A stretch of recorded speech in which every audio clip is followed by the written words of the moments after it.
Welcome to the Purpose for Life podcast. I'm your host, Suzanne Roberts, back again.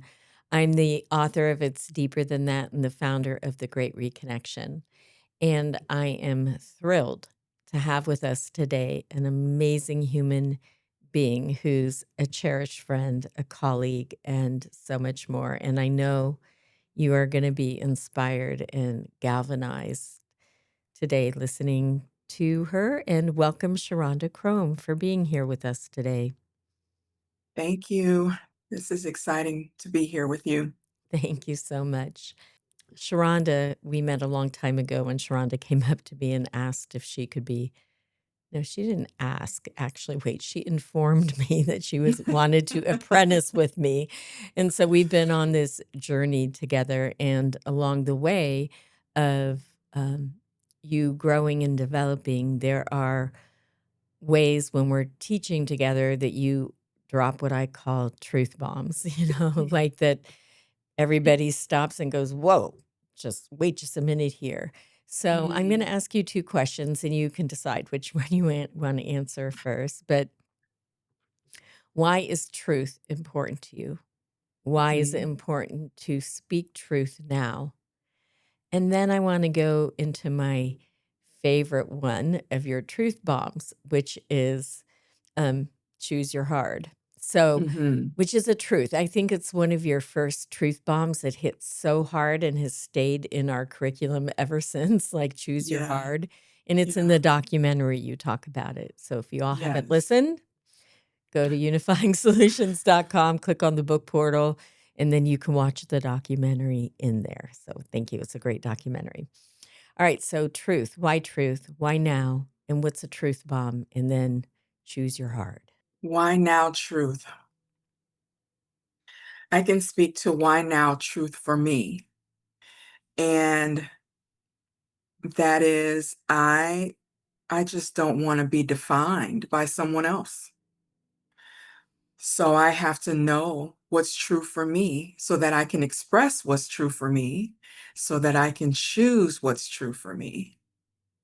Otherwise, I fall victim to whatever agenda is pushed. You know, I am, a victim to whatever circumstances are placed before me, thinking that I don't have a choice. And the truth is, there is choice. That's true. There is choice, and that means that I have to become sovereign. And to be sovereign is to be outside of whatever the world thinks is true and what systems think is supposed to be true for me. Like I don't have a deciding factor in that. And the realization that I do also comes with accountability. So now I know my truth, and it's still opening for me what my truth is. That means that there's some accountability. That means that there's a choice that I can make. And that means whatever choice I make, whether it's to, you know, be in the mainstream sometimes, or sometimes to go my own way and trailblaze, I'm doing that consciously more times than not these days. Can you give a living example of a way the world might see you that you've internalized and you've had to become sovereign around? The first one that comes to mind is strong Black woman. That means workhorse. That means taking care of everyone else first. That means coming to everyone else's aid, whether that is through a movement or through a personal relationship. That means not displaying my vulnerability, how I really feel about a situation, how to express my needs. I've got it. I've got it. Endurance, push through. hyper independent, hyper vigilant. Who? Exhausting. Oof. Yes, very much exhausting.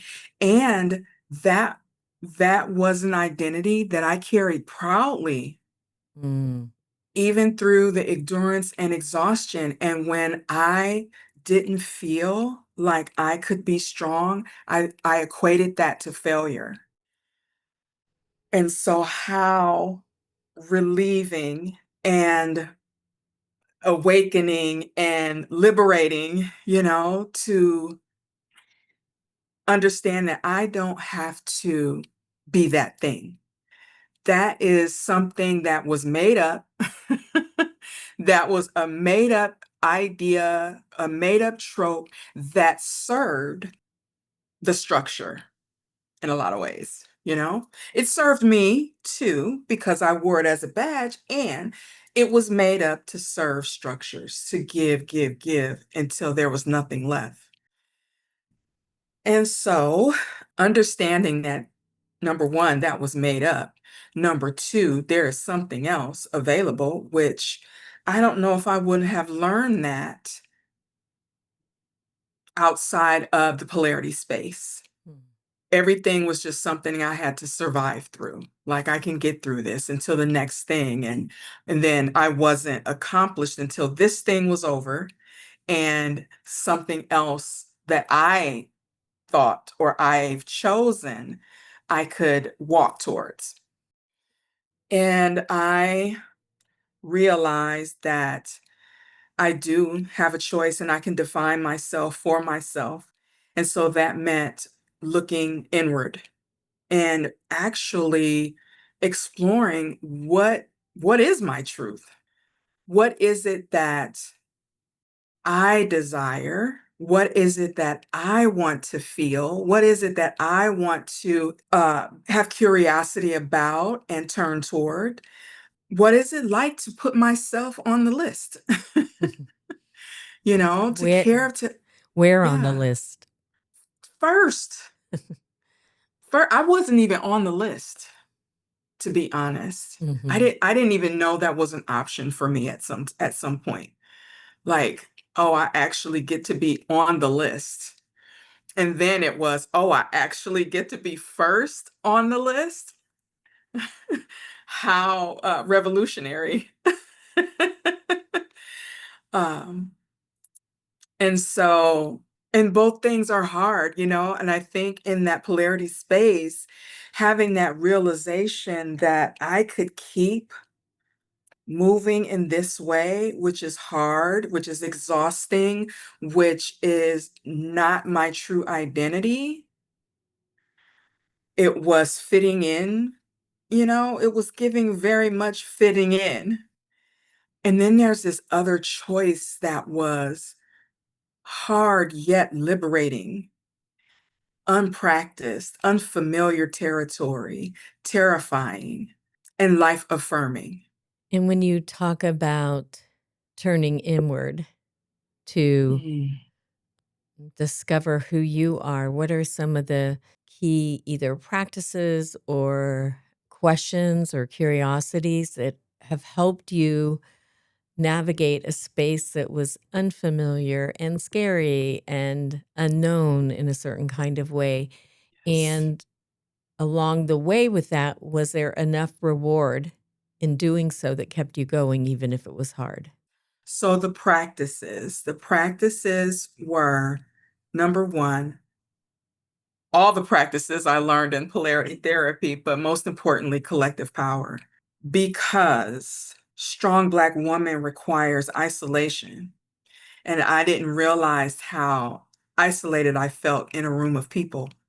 And collective power helped me to shed a layer at a time. And there's lots of layers. And so a layer at a time, a layer, and still, there's no there. So, still in the practice of just a little bit at a time, shed some more, a little bit at a time, shed some more. And each time practicing collective power. The other practice was journaling, um, stream of conscious journaling. And I would start with the question, What do I want? And then I would write, write, write, write, write, and not think about editing or, if someone else is going to read it or anything like that. Just 5 minutes, write, write, write, write. I would say those are the top two. And then behind that would be developing a morning practice that was slow and where I would sit and where I would just move about slowly so that I could sense things, right? Because I didn't have the capacity to sense things. The only thing I could sense was danger. And so to have the opportunity to hear the rooster down the street or the opportunity to, um, have my tea or coffee and sip it slowly, and just so that I can have an experience of whatever it is I'm doing, you know. So I would call the top three: collective power, journaling, stream of consciousness journaling, slow mornings, which include sitting. So you literally put yourself on the page journaling so you could start to externalize your own voice and listen, right? That sounds like really putting yourself on the page.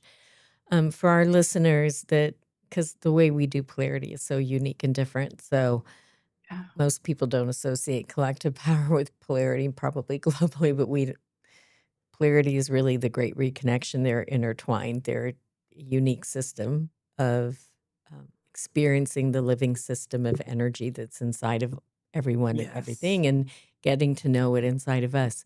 But would you explain from your own perspective what collective power is and why that shedding happens within collective power? To stand in a circle of people, and as much as I would try to stay in my own little hole, that's the truth.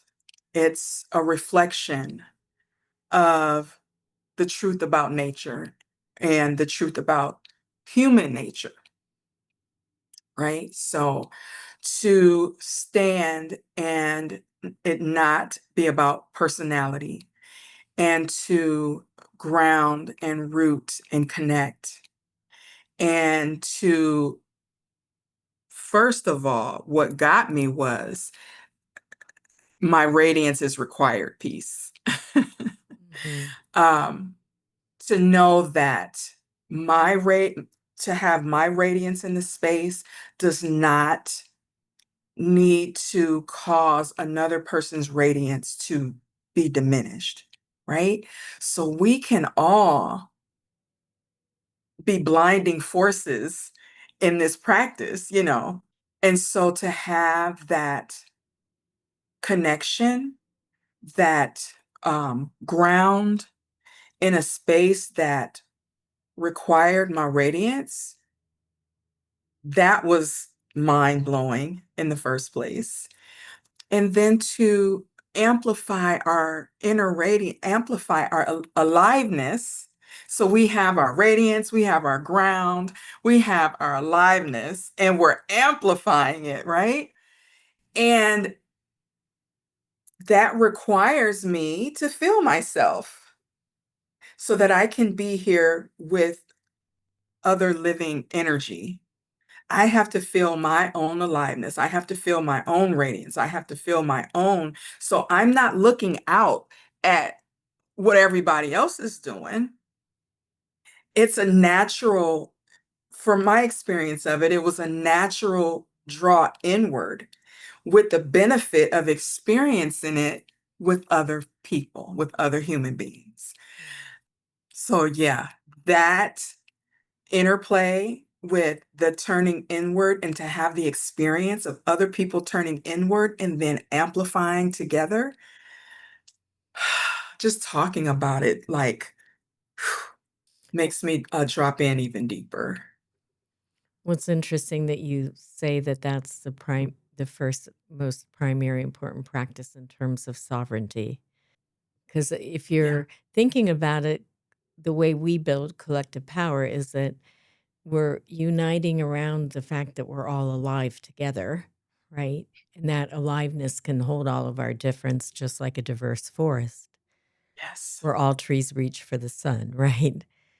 And Yes, and y and definitely. so it can hold all this aliveness and difference without sanitizing oppression. So like you said, your radiance is required for the health of the living system, and nobody's trying to dim yours down to be radiant themselves, and you're not trying to dim we're just inviting everyone in to radiate, and that moving from vigilance to awareness is the difference with attention. And when we say turning inward, we're turning our attention inward to amplify, not to disappear or isolate. And Yes. you are already isolating and to feel alive with other beings. And our rooms are always so very diverse, so Yeah. we're actually practicing a living forest together, but it's Yes. so interesting that that's the practice that helped you find sovereignty the most, which makes sense to me, but I'm curious Mm. how that makes sense to you.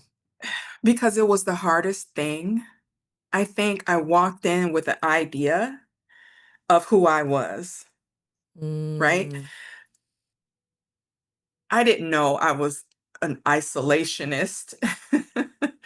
That was revealed during the practice of collective power, because during that, I got to experience the difference mm, between isolating and resting deeply inside. I think I'm gonna say it was the most important piece was because of the revelation that it gave me about what I do when I'm alone and what is available to me in a collective. When we're all remembering, as you said, we're remembering together. Our personalities don't matter in this space, and we don't have to diminish our lived experience. We get to give it to the center. So I don't have to hold my experiences of oppression around a diverse group. right. I can so without all of that, I could like actually listen to what is really what I am, who I really am. I could really hear my own voice and Mm, not hear the voice of structures and, the people who benefit off of us being asleep. powerful. And are you able to now, when you're in your own home, have that felt sense of being part of an inner web and knowing your own radiance? Yes, because it's not an idea, right? It's not, oh, I am radiant, which I am. This is the truth, right? And it's an embodiment. So I have an imprint from day one. And the imprint, the groove gets deeper each time we practice. Each time I practice, my groove gets deeper. The awareness is greater every single time and deeper. So, because there is no there, I get to practice this hard and make different choices if I want to, you know? It's so interesting listening to you because I hear these juxtapositions of like enduring and resting, fitting in and listening, of Mm. uh, vigilance and awareness. And if you don't know you're vigilant, if you don't know that you're enduring, and you don't know that you're only outward informed, then you don't know what else to choose. But when you begin to get awareness, which is why I'm hearing collective power was so pivotal for you, because it sort of disrupted all those things. It Yes. required you to not perform, but to be real, right? Really alive, Yes. right? So that was like vigilance versus awareness. It had you feel yourself. You said all of a sudden you had to feel yourself, then you could start listening to yourself. So that would disrupt performance versus being, right? Oh, And then also yes. in collective power, you like have to rest to radiate. So like there is no, you're not really giving or perform, so like all those three things that you talked about pretty deeply gave you a pathway towards your sovereignty. And then you've added practices in that help sustain it and help you grow so that you can keep listening. You can keep putting yourself on the page so you can discover what your truth is Yes. in this moment, ever evolving, and you can listen. And over the years, I've seen you, and it's an evolutionary process. You don't go from enduring in vigilance to resting tomorrow. But I've seen you make resting a priority. And, Mm. you've worked hard at it in a generative way, but it is harder work. It not harder, that's not what I mean to say. It is hard work to dedicate yourself and be accountable to being alive. I love that. Be accountable to being alive. That just resonates so deeply. Be accountable to be alive. That's a truth bomb. That's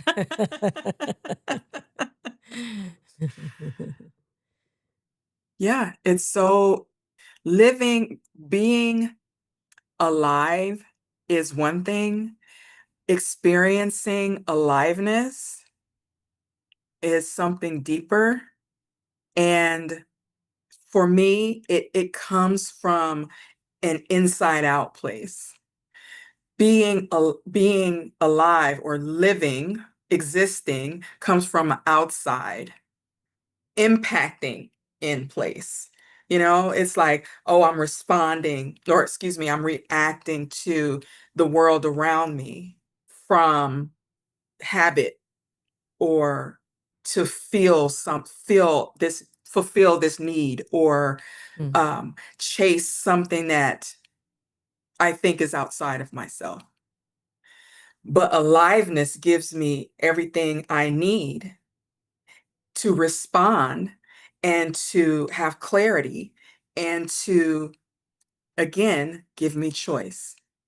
When you think about, once again, coming back to truth, I'm inviting Sharonda to have a little social media thing called Truth Bombs because Sharonda has so many of them and to speak truth, So, and I know that right now it's important to you to bring voice to truth as you know it, That's right. right? That's right. What's living in you right now that's asking that of you? First, let me say that it's amazing that you're inviting truth because I've been doing work around my throat chakra. I did some before we got on the call, actually. But what's dropping in for me is, you talk about where are we reacting from or where are we responding from? Our wound or our truth? You say longing, but I'm going to say truth in this moment. Am I reacting from my wounding or am I reacting from my truth? So understanding that I have wounds, also understanding that they don't define me. It was an experience to teach me and how I arrived here today. So I had a choice, and I could remain the person that blah, blah, blah happened to, right? And reacted in every aspect of my life from this human being that these things happen to. The truth for me is yes, these things happened. And I have had time and care and experience of allowing that to dissolve into the background. So while it can inform me, it doesn't define me. And so because I define me, or I'm defined by how my soul wants to move through me, and that is like the filter. Mhm. So there's a choice. Am I am I defined by it, or I am informed from it? I love And that that. helps me move. That helps me move in the way my soul asks me to move. My soul wants me to know itself, and it wants me to share the wisdom and the knowing that lives in me from that perspective, not from the wounded's perspective. I love that, Sharonda. From the wisdom and knowing that lives in you. That's where your truth Yeah. comes from, the wisdom and knowing. Yes. We're going to have to wind down for today. What a journey this has been. Thank you. I love to ask my guests this question. What do you think the purpose for life is? The purpose for life is uncovering, uncovering your truth.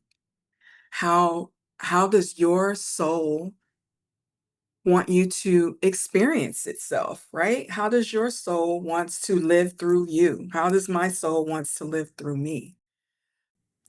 Thank you. Thank you, Sharonda, for being here Thank today. you. How can people get a hold of you? I have the Radiant Woman Substack, and I can also be reached at the Radiant Woman Co. as in company.com. So that would be the radiantwomanco.com.